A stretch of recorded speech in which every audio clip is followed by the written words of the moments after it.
Hello and welcome to Autistic Tea. I'm autistic, I drink tea, and I talk about things. And today I am drinking Melbourne Breakfast, which was part of a T2 variety pack that my friend got me for Christmas, in my new mug that my grandparents got me for Christmas. It's actually just got milk in it at the moment because the tea is brewing, but I will be drinking that over the course of this video. Today, this is a pretty important video in my series Autistic and Pregnant because I'm actually pregnant. Woohoo! I started the series Autistic and Pregnant when my partner and I were trying for a kid, and so I made quite a few updates in which I was autistic but not pregnant. But now I am autistic and pregnant. Hooray! So the series name makes sense. I am 8 weeks pregnant as of yesterday, so that's 2 months pregnant. But I do want to caveat that with, so because we went through fertility treatment, because we did IVF, we know exactly when I became pregnant. We know exactly when the embryo was fertilized. It was fertilized 5 days before embryo transfer. And so the embryo was actually older than my pregnancy, which is cool. But we know exactly when, sperm met egg, because they had to literally put the sperm into the egg for us. So we know exactly when that happened. It was scientifically done by a very nice person, one of the embryologists. I met one of them and he was lovely. I don't know if he was the exact one, but he was lovely. Everyone working in the fertility clinic was just lovely, really supportive, really positive, really sweet and calm and kind, and my heart for them. Okay, I love them. I wish them all the best. Anyway, so we're in a pretty unique position in terms of pregnancies because most pregnancies are counted from the first day of your last period. Yeah, pretty sure it's the first day, because you don't know generally when you ovulate, when sperm met egg, when you got pregnant. So that's usually counted from your period, and then you count that to when you found out. So most people, by the time they find out they're actually pregnant, because you have to have missed your period and then you need at least a few days, if not a week or more, for it to actually start showing up in your urine. If you take a pregnancy test too early, it can show up a false negative because there just aren't enough pregnancy markers in your pee yet. And so most people would be 4 weeks or even 6 weeks pregnant, medically speaking, by the time they find out that they're pregnant. Which, all of that to say, I'm saying I am 8 weeks pregnant because to me it makes the most sense to just count from the embryo's life, to count from when the embryo came into existence and count that. Because we could count it 3 ways. We could count it from embryo existence, from my last period, or from embryo transfer. But to me it makes the most sense to count from embryo existence. However, medically speaking, I am 10 weeks pregnant because we add another 2 weeks on. At embryo transfer, I'm considered 2 weeks pregnant. I get that that's to put me in the same category as everyone else who's pregnant, like all the people who didn't get pregnant through IVF, the free-range organic way, if you will. Anyway, the point is, medically speaking, I would be considered 10 weeks pregnant. However, that doesn't make any sense to me because the embryo didn't exist before that 2 weeks. It's 8 weeks. I am 8 weeks pregnant. So I'm going to be using those two terms probably interchangeably.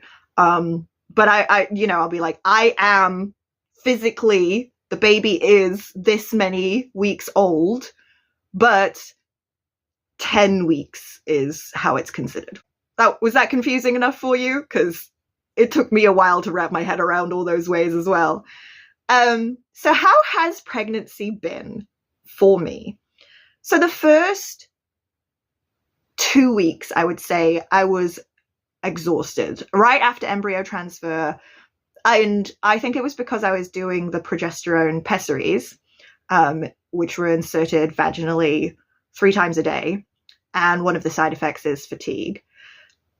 But it's hard to say. But initially, I was just tired. I just slept so much. I slept so much at night. I would have like a 4-hour nap in the afternoon, and then I'd go to bed at like 9 o'clock. I was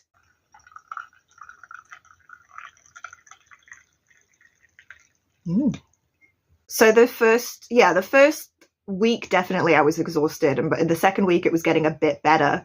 But it was only really by the third week that I was able to like take myself out for my walks. I had been doing, before embryo transfer, I'd been doing a walk almost every day for quite a long time. Well, for me, it was an hour, which is decent. That's a decent sized walk. But anyway, I couldn't physically, I was so tired. I could barely do my housework. Oh, washing the dishes, cooking. Some days we ordered in a lot because I just could not manage it. And my partner works so late that if I waited for him to come home and cook, we couldn't eat until like 8:30, 9 o'clock. You know, if he started cooking when he got home, we'd eat so late.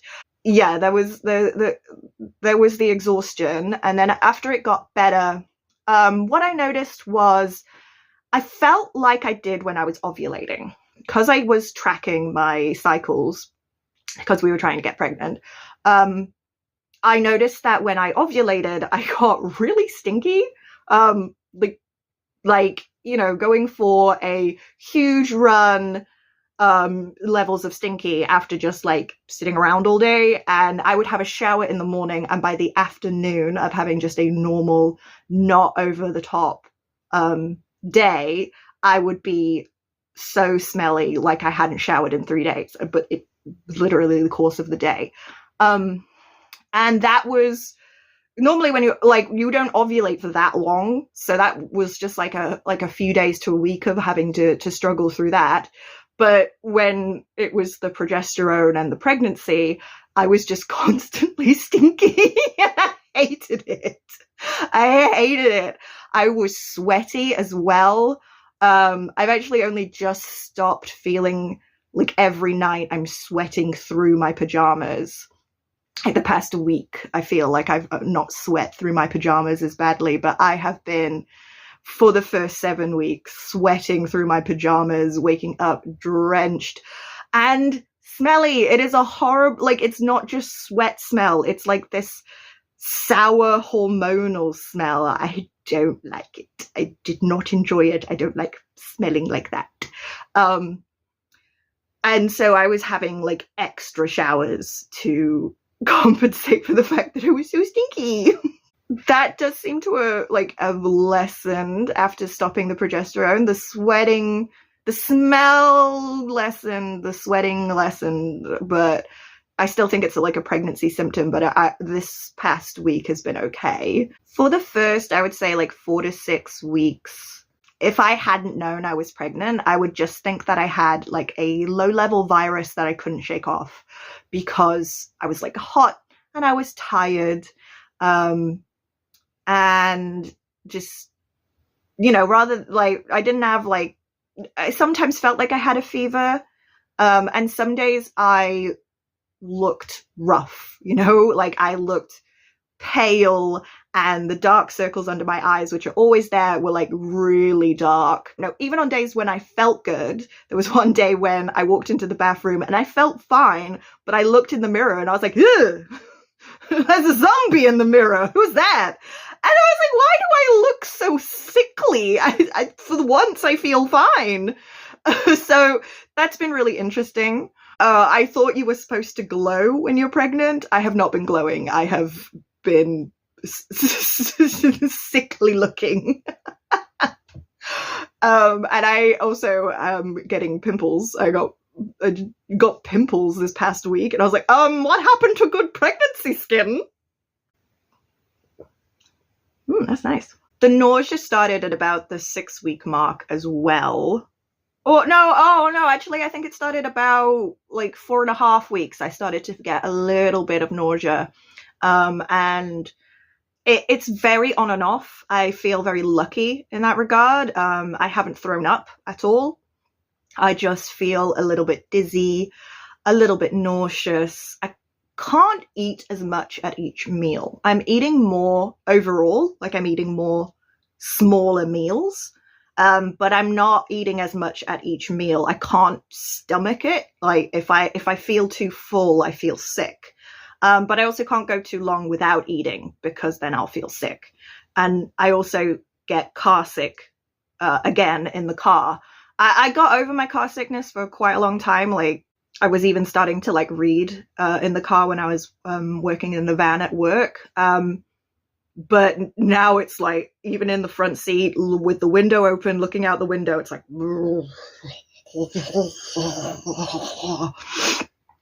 which is great because my mum lives quite away from us, and for Christmas we had to drive to her house and then from her house because she just didn't have enough beds for us.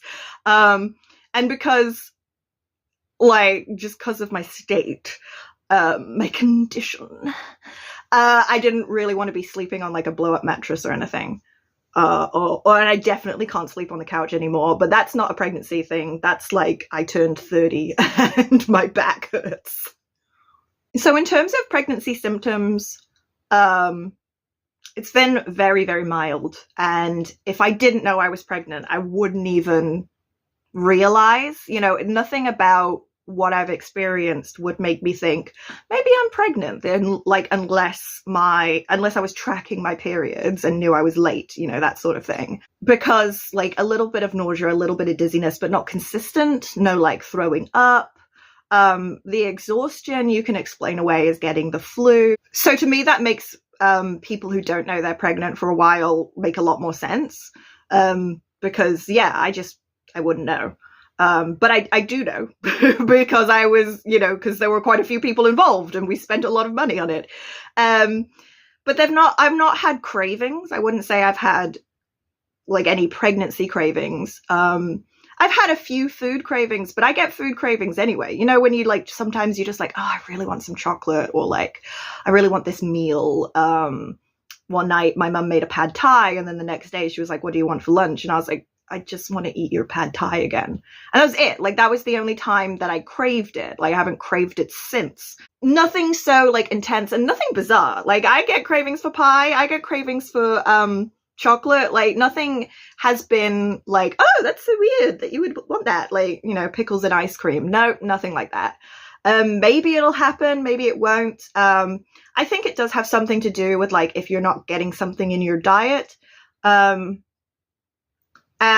maybe like, it's like, everyone is different. Everyone's hormones are different. Everyone's body is different. So, maybe it'll happen, maybe it won't. I mean, in terms of the nausea, I feel very lucky because I had a coworker who was pregnant, and she actually had a toothbrush and toothpaste at work because she was throwing up that often.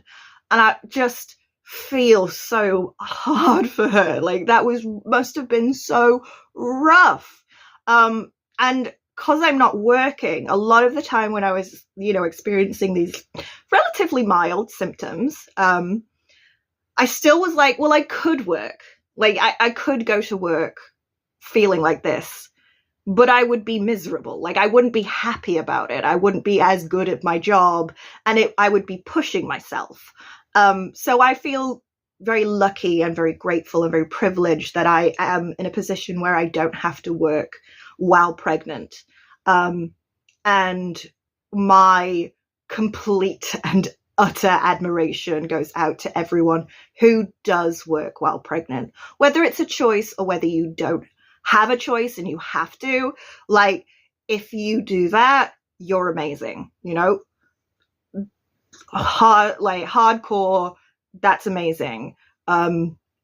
Because even feeling mildly unwell and working fucking sucks. And at least with a cold, it'll go away. With a pregnancy, you're going to keep feeling like that for months.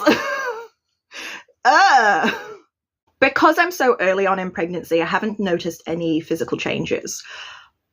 Other than I think my boobs are bigger.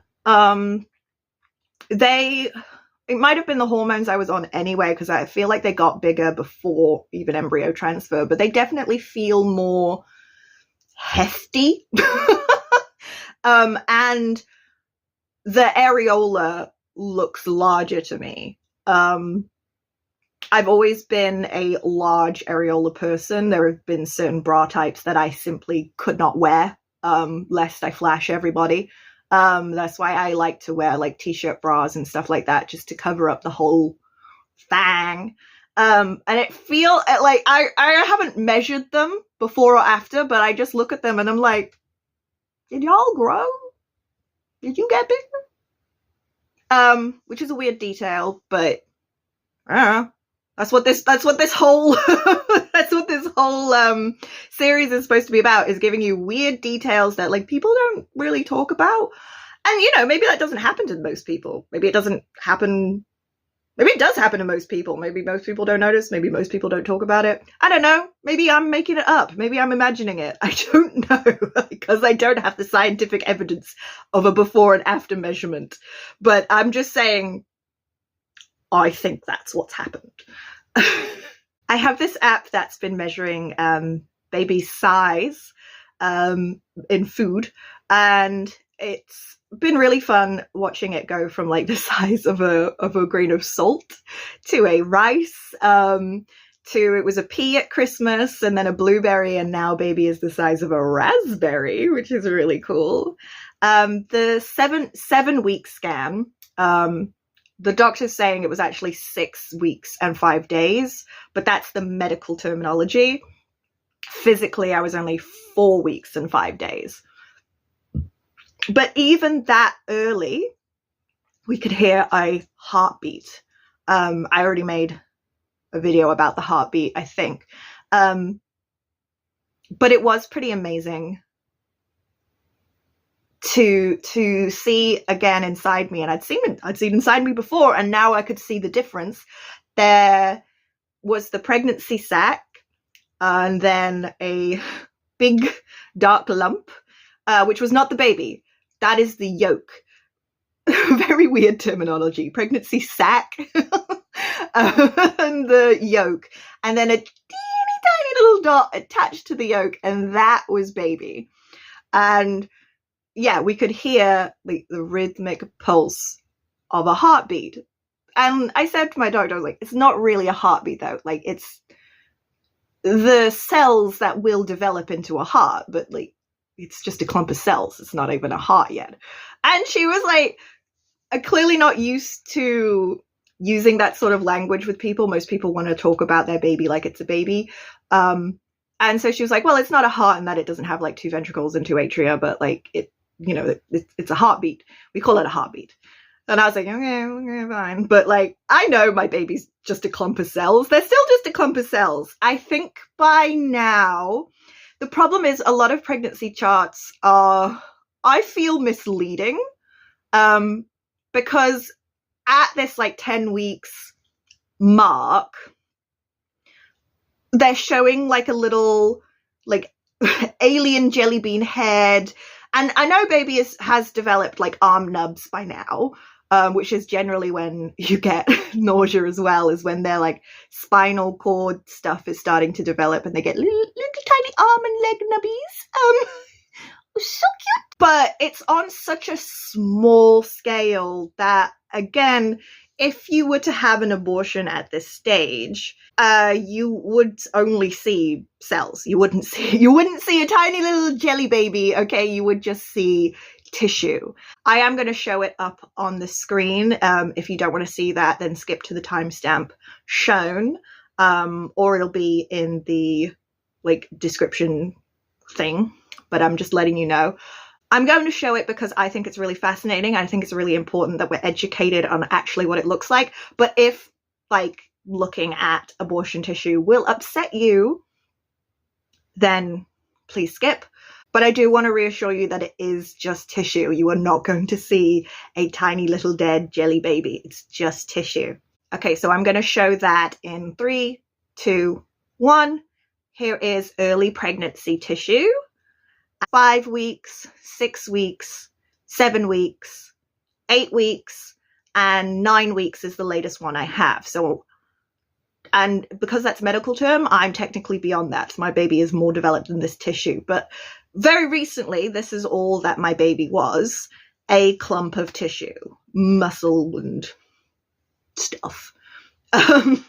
Okay, it's over. You're safe. But basically what I'm saying is that it's just tissue and cells and like muscle that will turn into arms and legs and heads and arms and, you know, things like that. But it is not yet a tiny little jelly baby.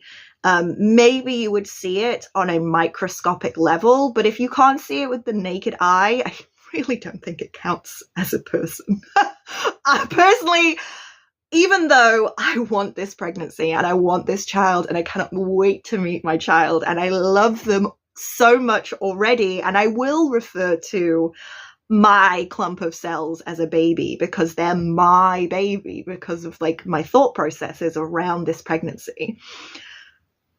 I don't think they should be considered a person. Definitely not at this stage.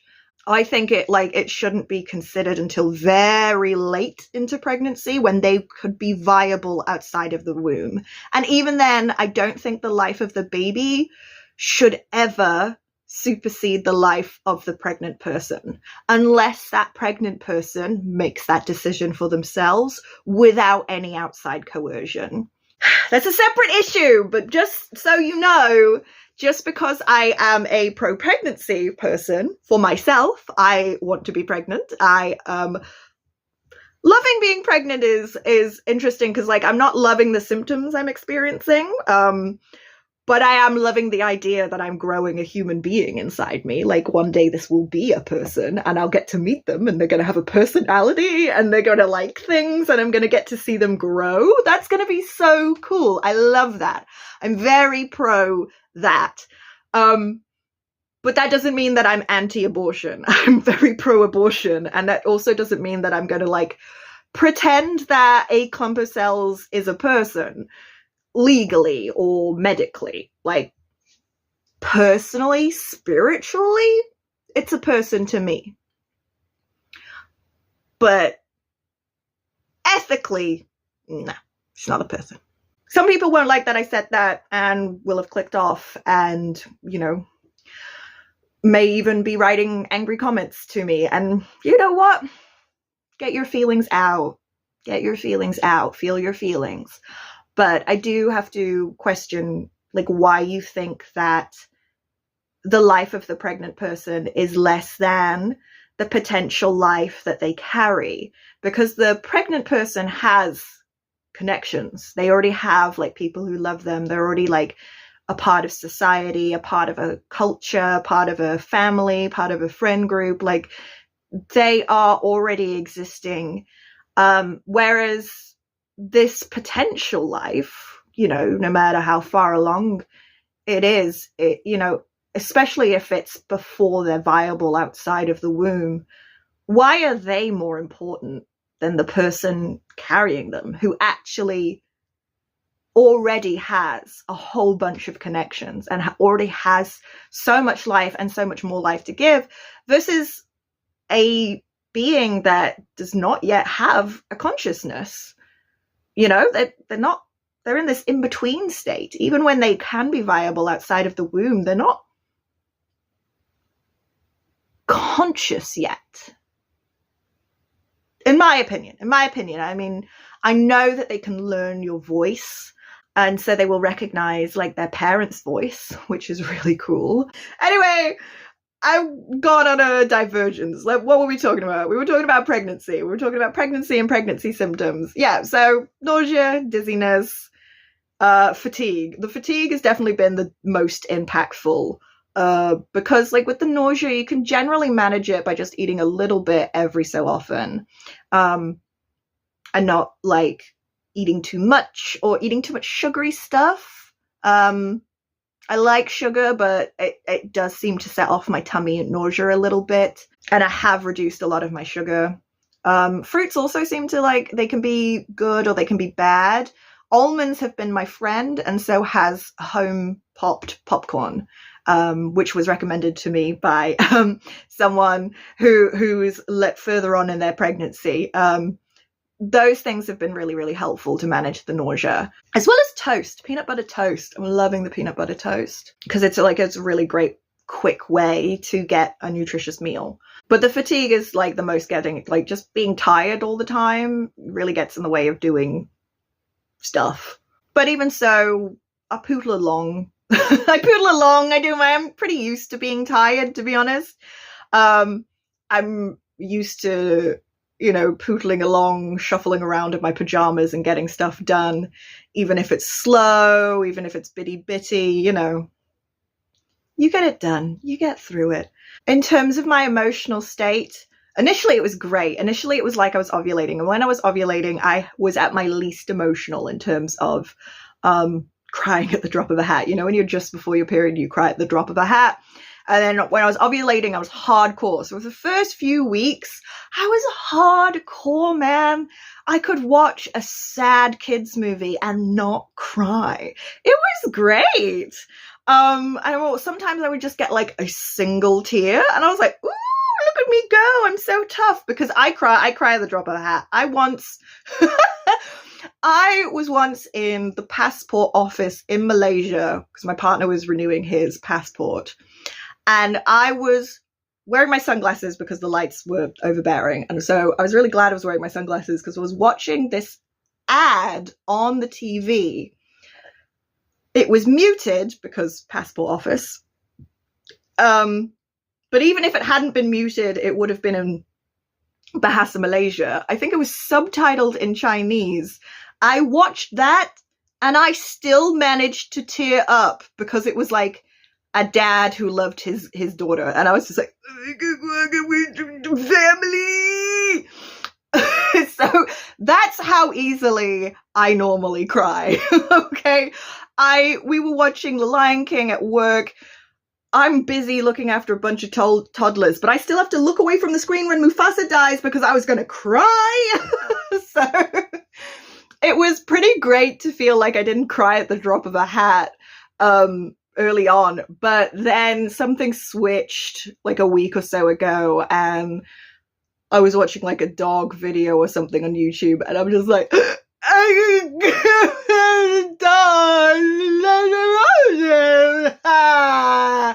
so yeah, I guess emotionally the hormones have hit, and now I'm in the crying at the drop of a hat stage, which will probably last the rest of the pregnancy. It's probably not going to be too noticeable, to be honest, because again, I do cry anyway. But for those first few weeks, it was great. I felt so tough.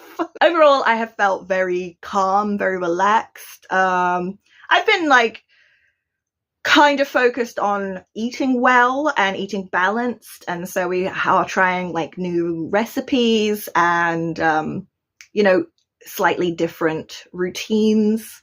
I'm eating less snacks overall because they're not, it's probably good in general, but in particular it doesn't nutrients baby.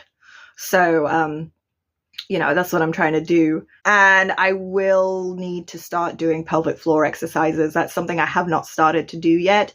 And I know I need to start doing that because my pelvic floor is probably pretty weak. Oh, and you know what?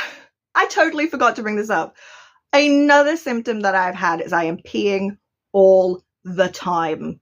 Yes, I'm drinking so much water. I'm generally avoiding, like, if I have a black tea, I only have one for the whole day. Even herbal teas, I usually restrict to like 1 or 2 over the day. I'm generally only drinking water with the occasional tea or hot chocolate. But again, I won't have a tea and a hot chocolate in the same day. But even so, I do think the amount that I am peeing and for how long I'm there, I think it's ridiculous. And I'm like, there's not even like a little person pushing on my bladder yet. it's gonna be so bad. Like, once I'm at the, like, my organs have been rearranged by the baby and they're squishing my bladder, I think I'm just gonna have to full on diaper it, man, because it's ridiculous. It's ridiculous. In terms of common pregnancy things, like having really nice hair, I haven't noticed that yet. Having really nice skin, obviously not. Having cravings, nah. Like, it's not very stereotypical. It's not very Hollywood. Not very Hollywood. At least right now, it could be just because I'm very, very early. I mean, I'm still in my first trimester, 8 weeks, 2 months exactly. So I will update again at 3 months at the end of my first trimester. And then probably, I don't know. It really depends on how rapidly things change. Will I do every 2 weeks or will I do every month? It really depends on how rapidly things change. But yeah, I'm really excited. I'm genuinely so happy and I feel so grateful and so blessed that I can be pregnant, that I live in a time when medicine is able to get me pregnant, even though naturally my body wouldn't necessarily get pregnant. Like, I feel very lucky to have that. I am so excited to meet my baby. Like, I can't wait to see what their personality is like. And I know it's going to be hard. I know it's going to be hard. I know probably you can be as logically, intellectually prepared as you want, but you are never going to be emotionally prepared until it's there. And I can know that intellectually, and I'm still going to get there and be like, what is this so hard? Like, I know all that. I know all that intellectually. But, like, emotionally, it doesn't hit until it happens. Like, you can never really be prepared. But I am excited to go through that, and I am jazzed to do it with my partner because he is so excited. He's so happy. And after we found out, like after the positive pregnancy test, my partner gave me so many hugs and kisses. He like just could not stop for like a full week. He just kept giving me hugs and kisses. We're so happy and we're so looking forward to this. Yeah, and it's nice. It's I feel lucky. I feel lucky. I feel happy. I feel relaxed. I'm very excited and I'm tired and I'm going to go have a nap now. Okay. Thanks for watching. I forgot to mention being too hot or too cold with pregnancy. I'm having a really hard time thermoregulating. So like right now, even though I'm wrapped up in double blankets and the bed was warmed up, I'm still really, really cold. And then sometimes, like everyone else is wearing a jacket and I have to take my jacket off because I'm just so hot. So, yeah, that's a fun little pregnancy symptom for you.